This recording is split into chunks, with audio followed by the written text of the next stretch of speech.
So, I said that I would make a video explaining how essentially to make money in Grand Ages. I got a comment in one of my videos Almost there. um, asking if I could make a tutorial, which is perfectly fine because this We're game practically there. is in a way difficult to make money at Perhaps you'll first. be So typically what I do at the start of Grand almost Ages there. games is scout out the immediate vicinity of where I am at. I did a completely It's random nearby. location.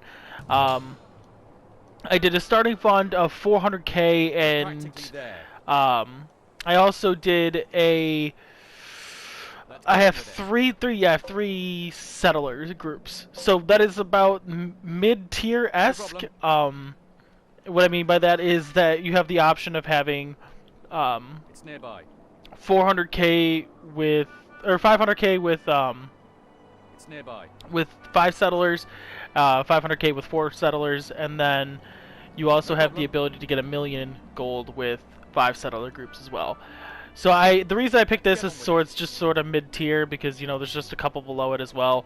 Um, No so problem. like I said, the main thing I do first is try to clear out your immediate vicinity, and there's a reason for that. You meet these Good people day. who are in gray, and they will give No you problem. gold typically for a transit agreement. They will not typically go to a trade agreement unless you have already No problem. established a trade route within the area. So what I mean by that is if No you start problem. with one city that you're trading with, and that trade Let's get on with it. partnership isn't set up yet, you have to do that yourself. So just give me one moment to Let's get clear on out the with it. rest of this. Okay, so we have cleared out the immediate vicinity, right? And we obviously see that we have a couple rivals, that being in orange and in black. Orange, I don't know why it has 2 cities, so they either start with 2 cities or they quickly absorbed one. So in terms of here, your trade partner It's immediately is going to be nearby. Königsberg. So it's not always like that, but it's usually the city that you're attached to, like in terms of a road. That'll be your immediate trade partner. You start off with one trader. Actually, I thought you did. Never mind. You have to create your one trader. So ignore me there. Now, carts can be expensive to maintain, um, especially because if you have a lot, you're not going to be trading a lot of equipment too quickly. So we're going to have to wait for this trader to be made and then all the carts. I typically do 4 because you start out with 1 cart on the trader, and having those extra carts will be a little costly at first, especially, but once you start, actually trading more and having a wider trade partnership with everyone, that extra carts will come in handy because you're going to be trading more and more goods with more people. And on top of that, as your city grows, you're going to be trading more goods out to everyone else around you, and you're going to want that space early on. Later on, towards once I get established and I'm making a good amount of money, I will expand that to 9 carts apiece. That way, we can have a lot more of an established setup there. But really, we got to get this main partnership going and trading. Oh, I accidentally deleted the town. And here we go. Activate the route. Good day. So this is from, I I see that believe, you've the heard what I rival. have to Yeah, offer. because there's the orange banner there. Just transit agreement. Wonderful. So transit agreements are perfectly fine. Usually you start with 3 development cards as well. Ignore military. Do not even bother going into military. You will not have the correct amount of funds or the ability to maintain and support a military. So I completely ignore that and try to do everything in production first. Good ones, bread, beer, and then that's usually good for these two. And if you want to do one infant structure, that's also fine. Storage technology is a great one to start out with. I wouldn't worry about settlement construction at the moment just yet. That's going to be one of the early things you want to tackle first. But trade is also going to want to be a big one, and then building trade right here. That's going to be the 2 you're going to want to be able to do. What this one does is it essentially allows you to do manual trade routes, and you can set values to certain things. This offers the ability to build a workshop, which workshop allows you to have more construction and certain tools that can be produced into the area. Because some buildings you need to have a workshop to build. So we'll do trade for right now. That way that's going. But as you can see, in the lower left-hand corner, it'll have 100 out of 100 with a little red exclamation point on it. That means I'm producing I don't have enough cards to support this trader because he has other goods that he wants to have and cannot buy them because he doesn't have the space. You'll also start out with 5 carts as well, but you'll probably absorb a city relatively quick, or as you can see below, the trade won't be enough, and you're going to want to have more carts to be able to trade with. Because right now you're going to be overproducing a lot of stuff, so essentially you're just going to want to be getting rid of a lot, and by overproducing, it basically means you're going to be producing a lot of brick and wood. So those are going to be the 2 main things you're going to want to kind of get rid of first. Now, that being said, as I said, your trade agreements are going to be expanding, and as you're going on, other people are going to see this and want to trade with you. So Gdansk is now wanting to trade. I would pretty quickly add Gdansk to the trade routes now. That way you can get 3 going. Now, essentially, right here, you can see that it'll be going from this to this, and then back to your capital. Now, that's a decent idea, but if you also want to kind of maximize the profits here, you could just go back to that city. That way it'll buy goods here, trade here, then go back to here, and then it'll go back to your capital, or you can just have it doing a full circle. I typically at the beginning like to do full circle because there'll be things in your city that you will need to get to, especially since say yarn, right? Yarn and meat this produces. That you don't have in your city, so you do risk selling those goods in this city because you're not manually controlling them yet, and unless you specifically tell them what to have, then you're gonna get kind of complicated. You'll see that right below it says 15,790 gold. That's gonna be the amount of gold that trade route will make overall. So that keep an eye on that, because obviously if you have if you're gonna have this here, sorry, I'm just gonna try to find them again. You have that little exclamation point. That means that if you add more cards to it, that profit range should go up. But at the same time, I'm kind of keeping an eye on it as well. It does look like that we have the correct amount of stuff for this, so it could be that we're just not using those carts, and that you might want to get rid of those carts. That way you're not paying for that annually. And you'll see things kind of go down and fluctuate a little bit, but just remember that as long as you have your trade routes going, you should be pretty good on maintaining those routes. Or if you need to see something go quickly, start producing other stuff, because you're going to essentially be creating supply and demand. So here we'll need a building squad, because we're eventually going to want to get a road down to Warsaw, because that trade route will open up soon. But you got to create supply and demand. That's what this game is, supply and demand. So you'll see the building costs. I only have 67 brick, and it'll have 80 there. So if we do this, I'm going to expand everything, even though I don't necessarily have the resources. That's creating demand. I need those resources, and the traders will understand this and go out of their way and trade that with other cities. Now, no other city I trade with gets bricks, but they have wood. So next time they go to Gdansk, they're going to buy wood for your city because you need it. Not to mention, you are producing it as well, so that is something that they will keep in mind in. But doing this will also expand your city and grow your city. That way you get more taxes out of it as well. Good day. And now there you see with Warsaw now wants to trade. Wonderful. And I would typically wait for them to come to you, because they will then pay you in turn, at least 10 to 20,000 gold, depending on what it is. So that is a great way to make cash.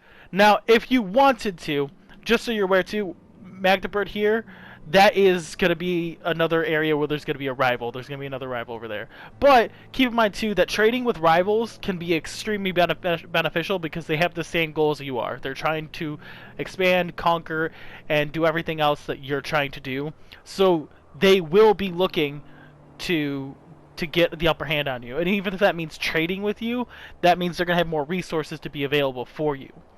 Now, the reason I started with settlers is because, so you can see this, settling is a great way to expand. I have 3 to start out with, because I created the building group. That's why, ignore the 4. But Let's go. you're going to want to stay out of this red line, because that's the furthest extent that your city can reach in terms of influence. Once it grows bigger, it'll have more access to certain goods. Now, what I would do immediately Let's go. is try to find something with access to metal, which is right here. Wine is a good one early on as well. Furs is decent, but metal and coal are going to be your big ones here. even if it means producing something close to another city, you're going to want coal and you're going to want metal. Those are going to be the two things you're going to really, really want. So, down here is a perfect one. It's a bit further away from your city, it's a bit further away from everything, and it is a little close to your rivals, but that is completely fine at the moment. Right now, you're going to need everything. So this white circle will be kind of the, you know, the where everything's going to be. But here I have access to coal, fish, metal, and I can make pottery as well. Pottery is an expanded good, a more advanced good, so that's something you're going to want to take care for. Not something you're going to worry about right now. But now you have roads. Looks good. So your first road, you don't have to really spend too much resources. More gold, if anything. So, but you're going to want a more direct route, right? Something more like that. A good choice. That's more of a direct route that you're going to want. Now, you're going to want to upgrade roads. Roads will make this go quicker. The first road upgrade, completely... You don't have to spend any metal wares. If there is a bridge, you will have to spend metal wares, but you don't have metal wares at the moment. So, kind of shit out of luck for that. But Time to upgrade. try to do that as much as possible. You'll see that there's a labor shortage here. That the city will be growing and getting bigger. So that is good. But the good thing about this now is developing these cities. These other cities you kind of want to do as quick as possible because, again, your rivals are going to be doing the same thing. Let's go. So immediately try to grow your city as much as possible and try to use that to your advantage. Keep in mind, like I said, you're going to want to create supply and demand. That is your main thing you're going to want to do. So, alright, my my trader's doing his work here. So we'll let him do that. So supply and demand is what you need. So you get to choose your industries here. Right away, my first thought is I don't need brick, or I don't need logs, right? Those are two things you're not going to need because you can get that from another city. So typically early on, it's kind of nice to have grain produced here no matter what, because you're going to want to have some form of food options. Because if a famine happens, it's going to be kind of sketchy. So you're going to want to do this right away. Now, producing coal and metal is perfect. That is two things you're going to desperately need in this world. So,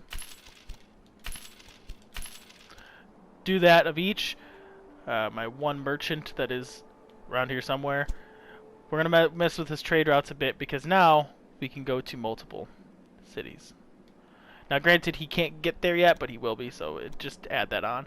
And if they can't get there at the moment, they'll just skip it. They'll just go to the next city. But granted, we can create a road to get to this city, so not worried about it. Now, again, I tend to create the most trade routes possible and the most direct route. So that is the quickest way to get there. That way, they could go from here all the way to here. They don't have to go through another city. They can just get to the others.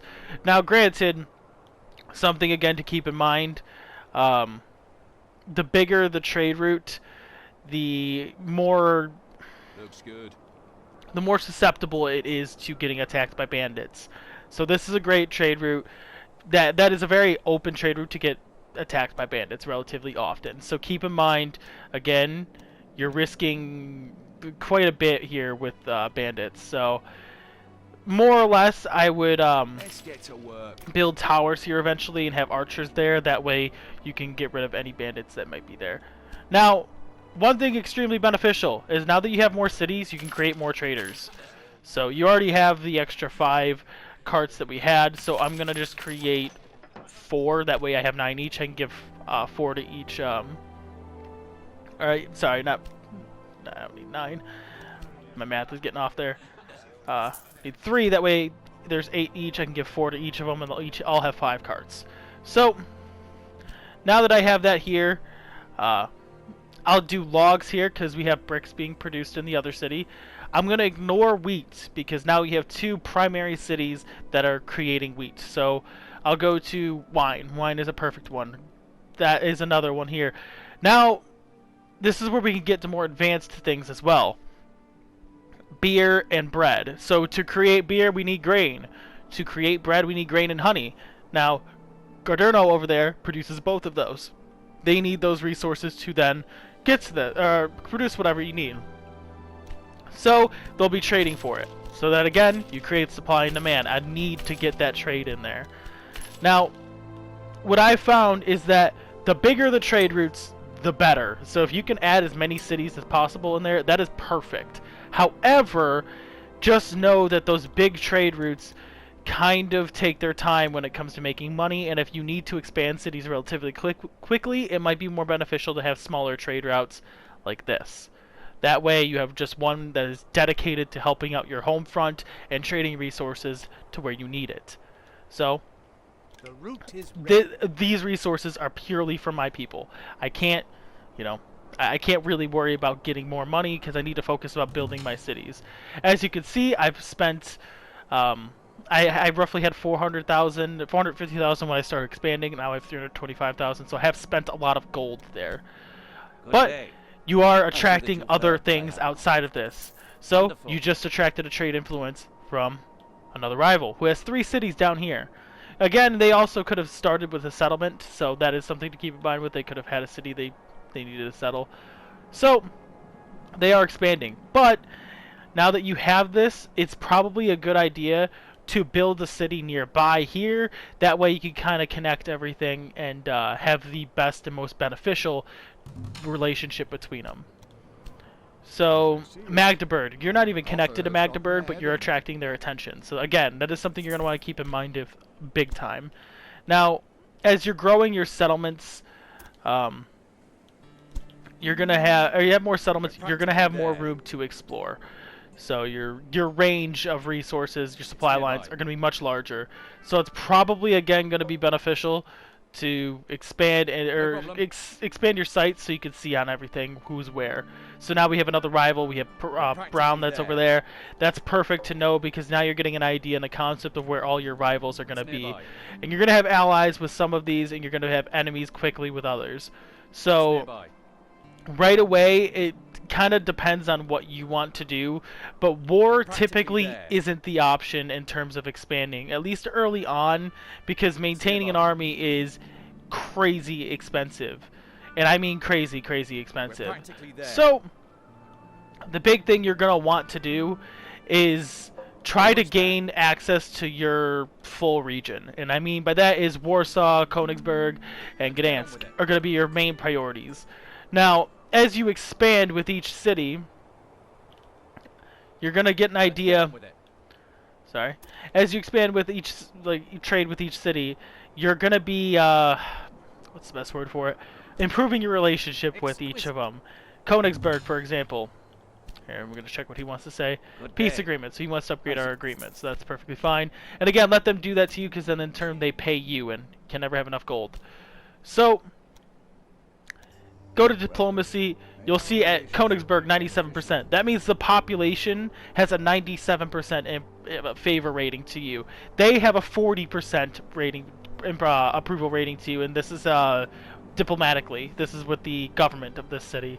So do not worry about increasing that in terms of the diplomatic, because depending on what agreement you have with them, it'll decay to a certain point. So it will not decay past 40% here. So if I increase it to 80%, it'll eventually decrease with time back to 40.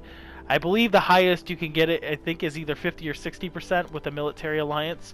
But again, you're not going to really want to worry about that because these guys are going to be the first people you're kind of absorbing. And what I mean by that is you're going to be sucking this group into your own, if that makes any sense whatsoever.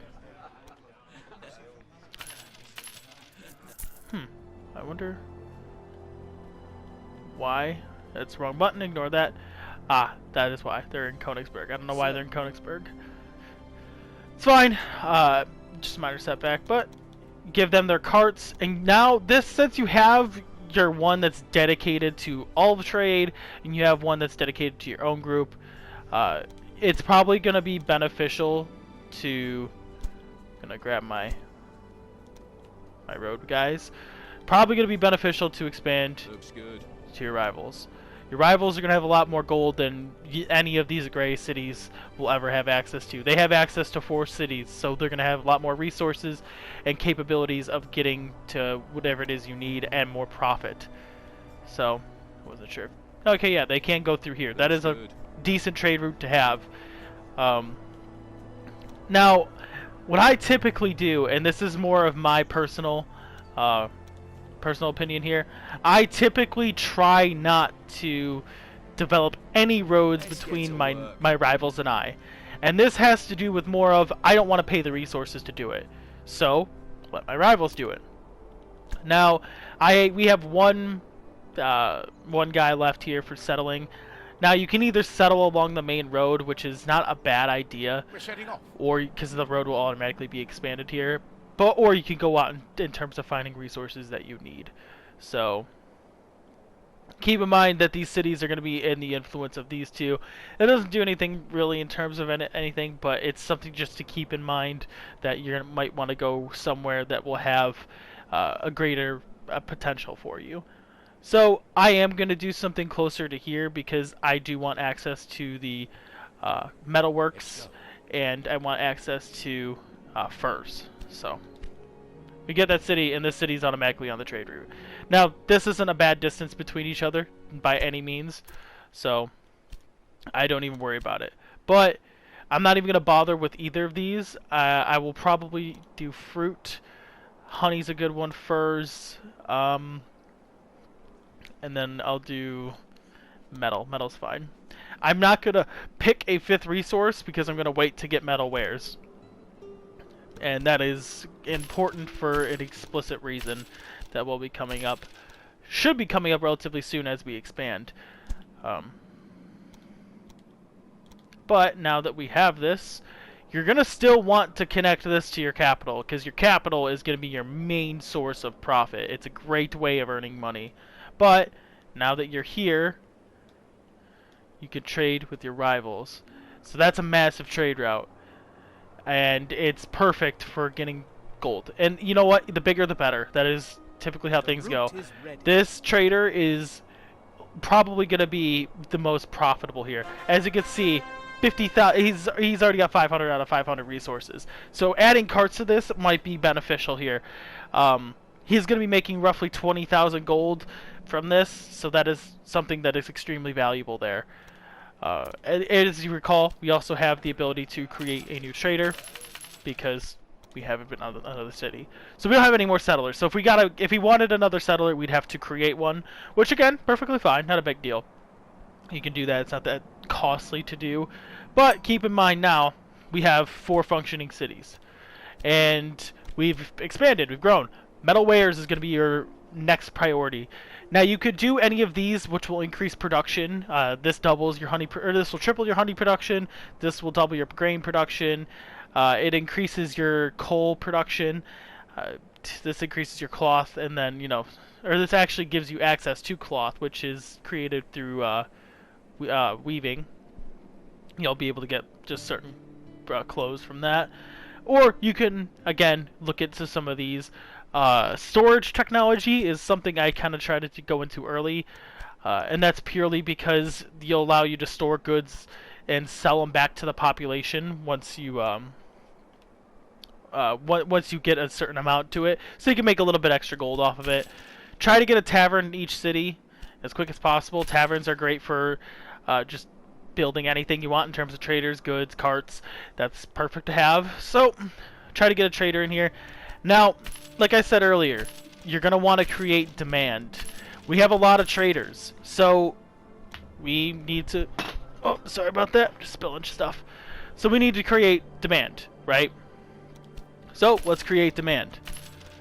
Now granted, grain and honey production are going to be important because we're creating bread and beer here. So we need that to expand, to grow. So... we need to supply Kovano with honey and grain. So it's probably beneficial that we expand on both of these so we can supply that, as well as supply grain as a food resource and honey to the population. So that is something you got to keep in mind. But now you're going to be producing extra of this so they can supply other cities that need this and rely on this for production means. As you grow and get bigger and bigger, other people will realize the importance of your trade. So they'll attempt to make bigger relationships with you. So, military alliance, perfectly fine. That is something you're going to want to do. You could build up by trading with. However, if your partners and your rivals get too big too fast, they might see you as a threat and try to take you over or intimidate you into making agreements. If you see any sort of intimidation, try to get your way around it or try to bribe them with either just goods, or make sure you just try to stay out of a fight. Now, I have 292,000 gold.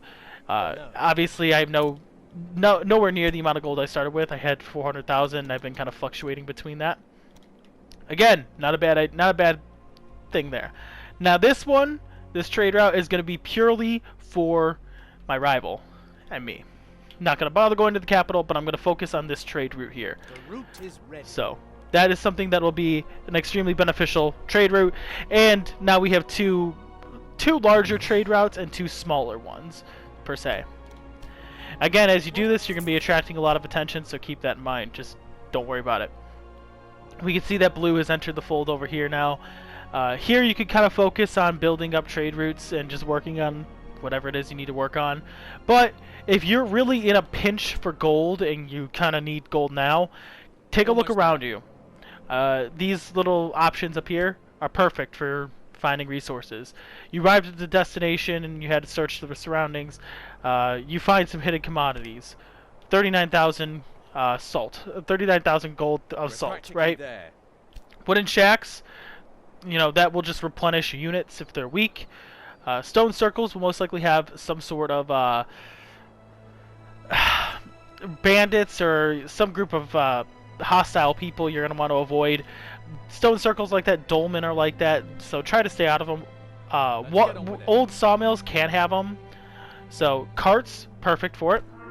But again, it can have a group of bandits. This has a group of axemen.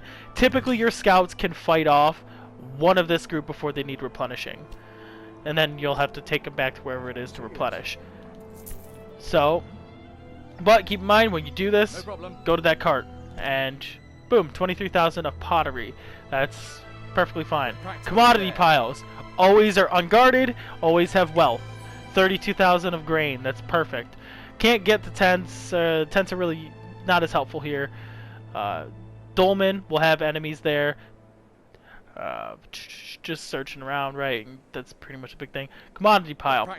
Take advantage of your rivals' inability to capture on these. And yeah, as you grow your cities, you will rank up relatively quick. I can't see how much gold I made because the merchant 32,000. That'll pop up later what it is. 33,000. 33,000. All right.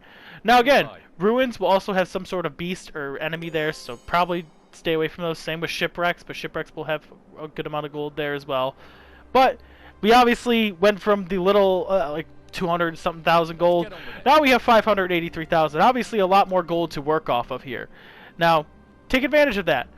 Like we said earlier, we had metal wares, and we're gonna want to produce that because those are valuable.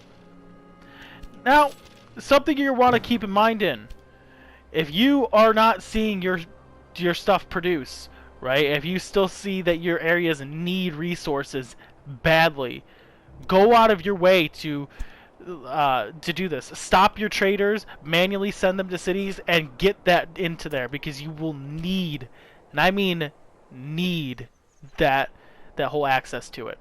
Because you need to make sure everything's secured. Now, I just got raided by a group of most likely bandits. That's what this does. So you're going to want to pretty much figure out where the source of that is. They're right here. So it's a group of knights. So knights are a relatively strong group. Now, you're going to want to get rid of those bandits. But the issue is, again, maintaining a military is relatively expensive, but this is the time that you're going to probably want to invest at least one thing into a minor group.